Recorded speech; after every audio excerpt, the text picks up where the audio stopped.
Trump. Here now with reaction, Fox News contributors Kellyanne Conway, Ari Fleischer. I don't even know how, I don't have words for this.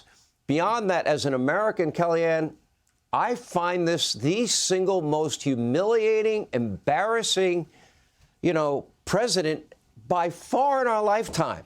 I'll take the guy with the mean tweets that was competent that they feared over this bumbling, idiot that sounded incoherent in Vietnam. And that president, Sean, like Presidents Bush and Obama before him, showed up consecutive years as commander-in-chief on 9/11 to one of the sites. Ari knows this is not a big lift to make part of your day a visit to the Pentagon across town, New York City at Ground Zero, quick flight, or Shanksville, Pennsylvania. So I think it was a miscue on many different levels, particularly for a guy who ran on being a unifier. 9/11 is a nonpartisan, solemn day of remembrance, the worst attack ever. And I want people to remember where he was. Now, we can make fun of the way Joe Biden speaks and the way he acts, but I want Americans to start listening to what he actually says. That's the scary part. We can see him, as you say, bumbling, stumbling, mumbling. But what comes out of his mouth is particularly dangerous for our safety, our prosperity, our security, our hopefulness. I also want, since we're talking about 9/11 and Biden, I want to just commend Ari Fleischer, who's on with me tonight.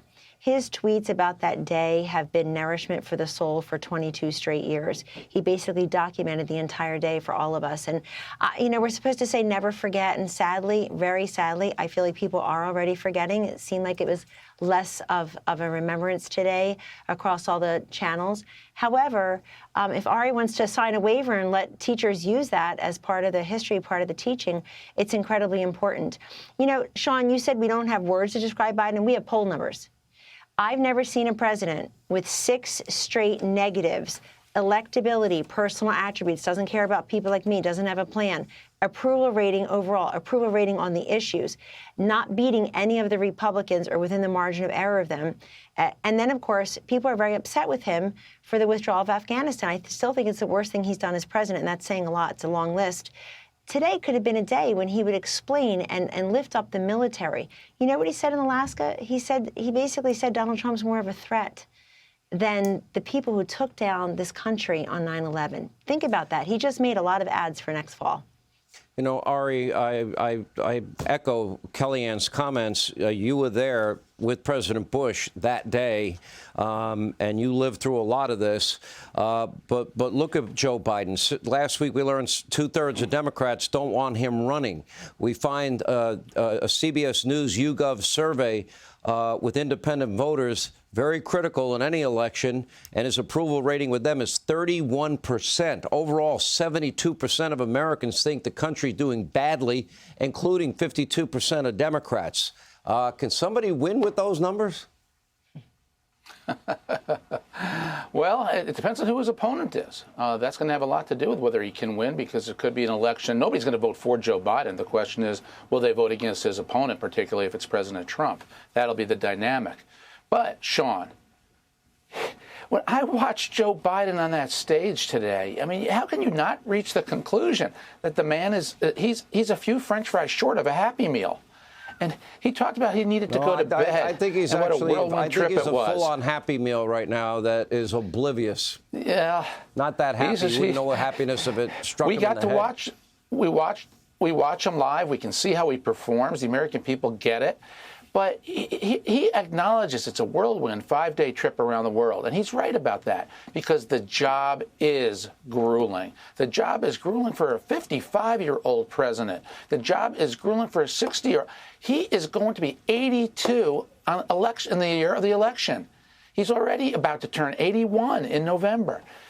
He doesn't have the stamina for this. He doesn't have the acumen for this. It's almost torture to watch him have to try to perform. He doesn't even walk up the majestic steps of Air Force One anymore. They have to open up the little baby steps on the lower level for him to go on and go off the aircraft. This is not what we want in an American president, and it was on display on this trip. Remind people of what you most remembered 9/11/01. You were there with President Bush. Well, the first thing, of course, is the sorrow, just the suffering and watching these people and the lives lost. That still is with all of us. But secondly, Sean, it's just amazing to me how much bad, wrong information there was swirling that day. When we boarded Air Force One, the Pentagon had just been struck. We heard about that in the motorcade. We then were told that there are 6 unidentified aircraft in the sky. So we thought there were going to be 6 more attacks. Of course, there was 1 more.